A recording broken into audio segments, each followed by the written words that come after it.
All right, all right, all right, all right, all right.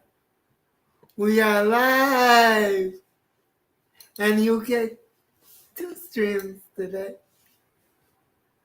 because I was going to just do Thursday night football and do the picks before Thursday night football, but then this wrestling uh, broke last night before the taping, and I figured I would also talk about baseball playoffs. Since that is going to be starting tomorrow morning, for me tomorrow afternoon for people on the East Coast. So yeah, let's get into this. Let's start with the NFL picks for week 5. Let's start with tonight's game, the Broncos against the Colts. I am going to pick the Broncos because the Colts are too injured. Little bit. Not right. Is who was once Natty Ice is now Natty Vapor. So I'm picking the Broncos to win. Next we have the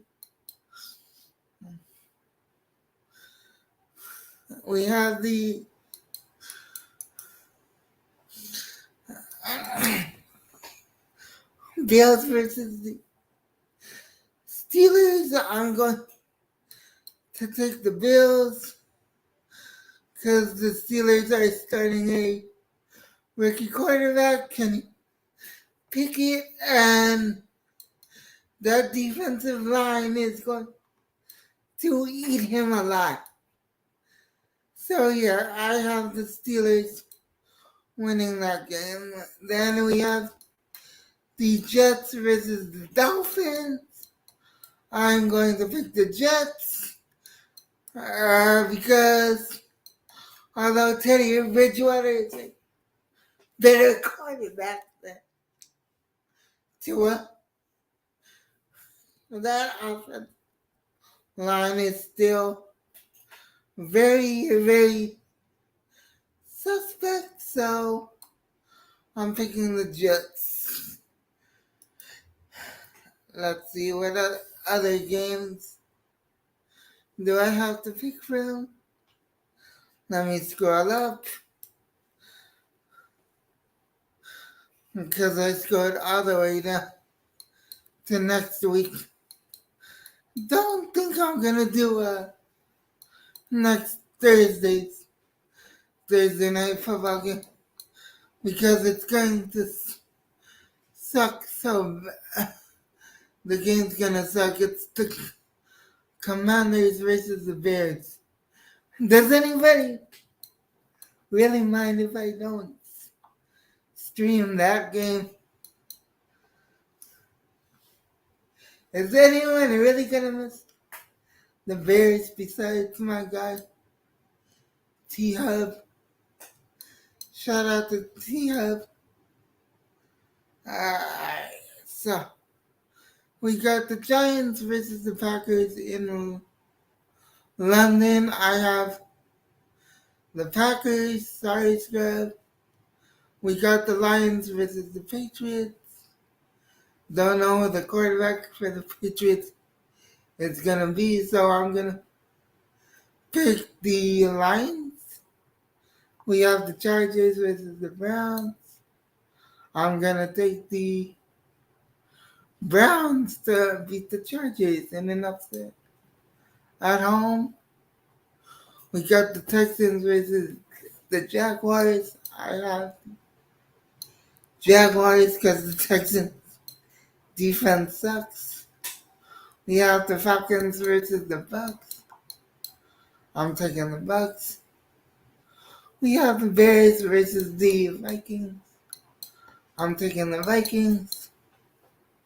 And we have the Titans versus the Commanders slash Redskins slash whatever you want to call them.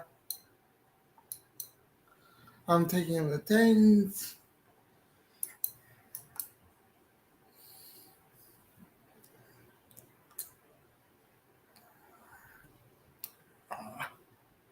Hold on, let me scroll down. Scroll down.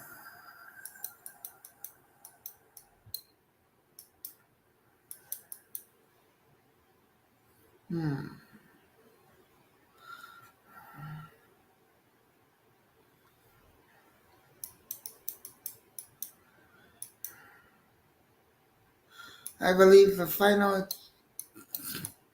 1 p.m. for the East Coast, 10 a.m. for the Pacific is the Seahawks versus the Saints. And since my Seahawks defense can't stop a nosebleed, I'm going to take the Saints. And then the afternoon games go like this. The 49ers versus the Panthers. I'm taking the Niners. The Eagles versus the Cardinals. I'll take the Eagles. The undefeated Eagles. Shout out to the Eagles. Next we got the Cowboys at the Rams. I will be at that game between my godmother, a Cowboy fan, and my stepdad, a Rams fan. I'm going to take the Cowboys. And then Sunday Night Football, we got the Bengals versus the Ravens. I'm going to take the Bengals because Harbaugh is an idiot. And the Ravens, I'm sorry, the Monday Night Football game is the Raiders versus the Chiefs. So I'm going to take the Chiefs to win that game in a shootout. So yeah, those are my picks for week 5 of the NFL season.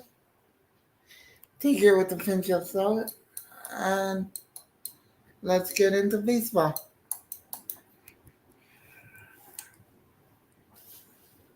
Let me fill up that bracket because it's different this year, and it will be different for the rest of the time because now there are it's a 12-team playoff instead of a 10-team playoff.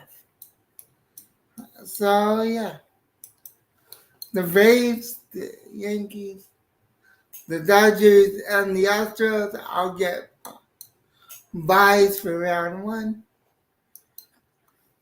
And the Tampa Bay Rays play the Guardians slash Indians. The Philadelphia Phillies play the St. Louis Cardinals. I think I will pick the Rays and the Cardinals to move on in each of those series to play the Yankees and the Braves respectively. And then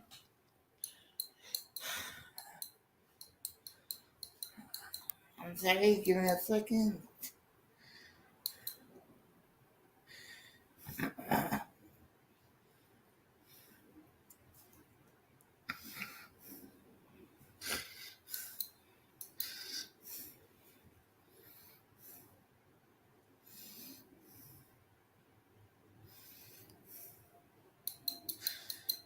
We have the Mariners and Toronto Blue Jays winner of that series plays the Houston Astros. I will take Seattle to play the Astros, and we have the Padres. And the Mets, winner of that series, unfortunately, has to lose against the Dodgers. I'm going to take the Mets. And then they will be eliminated by the Dodgers. Unfortunately, in my opinion. So, yeah. The favorites for the World Series should be in this order. The Dodgers, the Astros, the Braves, and the Yankees. Those should be the 4 favorites to make the World Series. And you can pick well to win in that order. So, yeah. Now, let's get into the drama going on in wrestling, which involves real life fights between co-workers who just can't get along in AEW. It's a trend that's happening in AEW, where it entertains me that the best fights happen when the cameras aren't rolling. But that's none of my business. Yes. So, Ric Flair's son-in-law, the Nature Boy, Ric Flair, has a son-in-law who works in AEW, and he went on a podcast and spoke his mind about certain things, certain topics, to be precise, that he should have just kept to himself. One of which was about the fight that happened about almost 2 months ago between a wrestler by the name of CM Punk and 3 other wrestlers who go by the names Kenny Omega and the Young Bucks, who are brothers, real names Matt and Nick Jackson. And they had a fight, and a producer in the company was involved in the fight, sticking up for his longtime friend CM Punk, and he got fired for it. Allegedly, nobody knows what's going on in that case. So I'm gonna say allegedly, he got fired for standing up with his friend and fighting by his friend's side. Allegedly.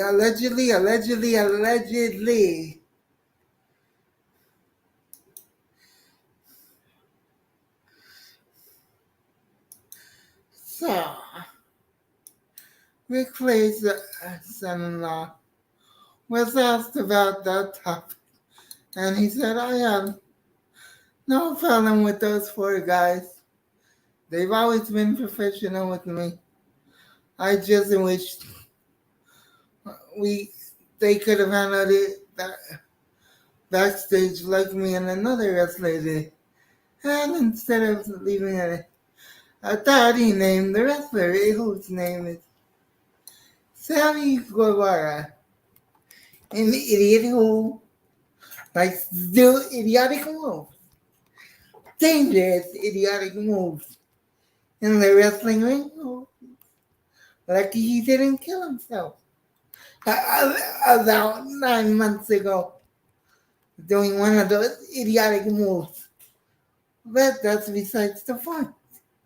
He said that Andrade said that a couple months ago, him and his tag team partners had a match with Sammy and some of his tag team partners. And after the match, Sammy came back and cried that Ric Flair's son-in-law Andrade hit him too hard.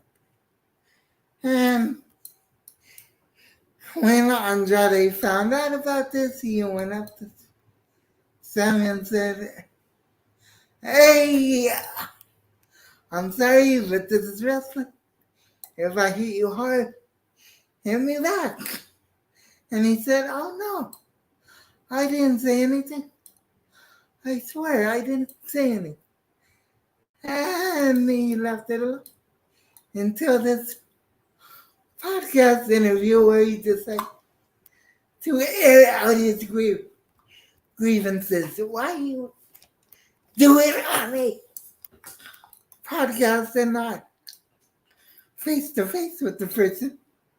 I have no idea, but that's not my problem.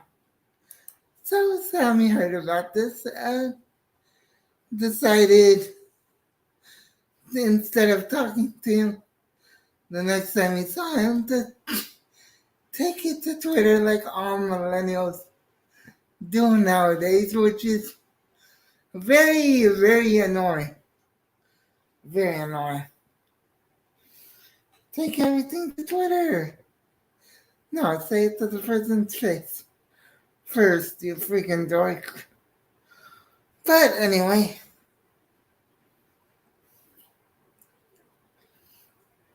he said on Twitter, you wrote, "You are a pity hire who got hired because of your father-in-law. Shut up, you little beep." I'm not going to say the word. And then he wrote, "Go back to WWE like everyone knows you want to do." Which is true. Might be true because Ric Flair's son-in-law has been putting out tweets that he's unhappy and liking tweets that he should go back to WWE and so on and so forth. It's all very, very confusing, but none of my business.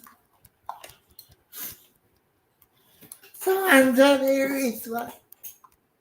Ric Flair's son-in-law Andrade responded by saying, and I quote, "When I say something, I say names. If you don't like it, I'll see you Wednesday. I'm not a liar. I'll see you Wednesday." Well, yesterday was Wednesday. They saw each other, and the fight broke out before the taping of the show. You gotta love it. And Andrade was sent home. But Sammy was put in the main event of the show, which makes no sense whatsoever to me. When they were both fighting each other, it's not like one jumped the other. They were both fighting.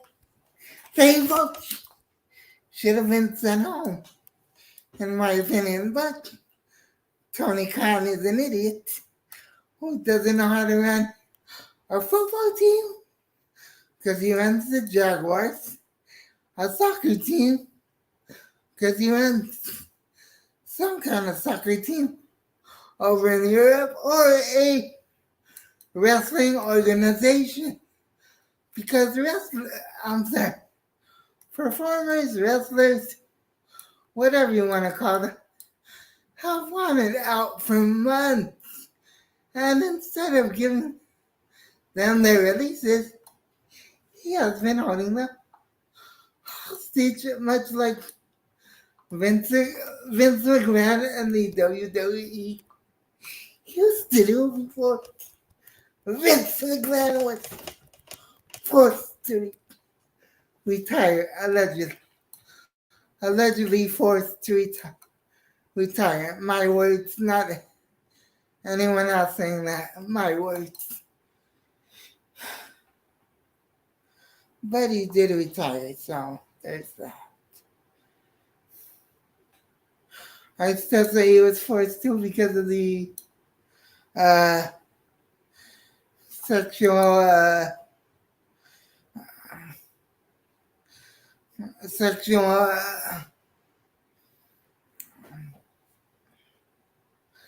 basically he got me to retire, in my opinion, although it was its time to move on. WWE is doing better with his son-in-law in charge of creative anyway, but that's besides the point. Tony Khan has no idea what he's doing.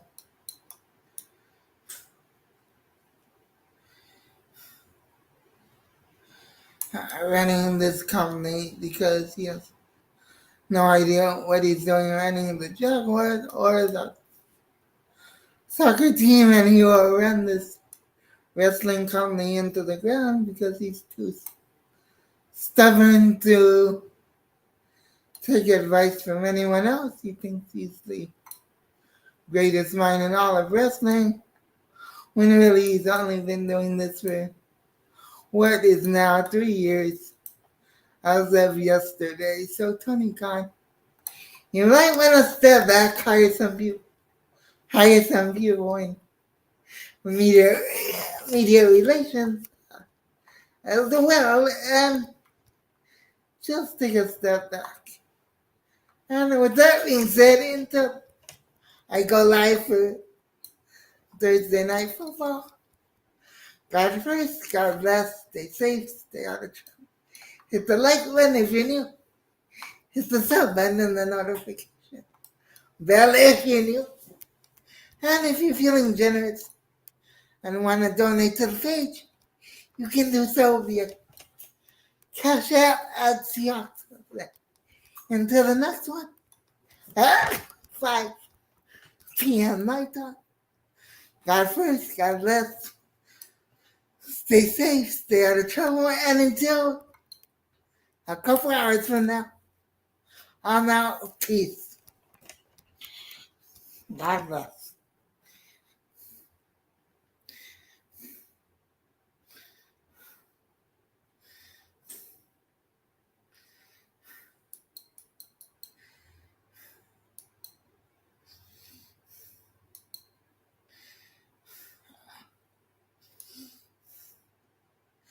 Deuces, have a good rest of your afternoon, folks. Hope you come by for Thursday Night Football. Until then, I'm out. Peace.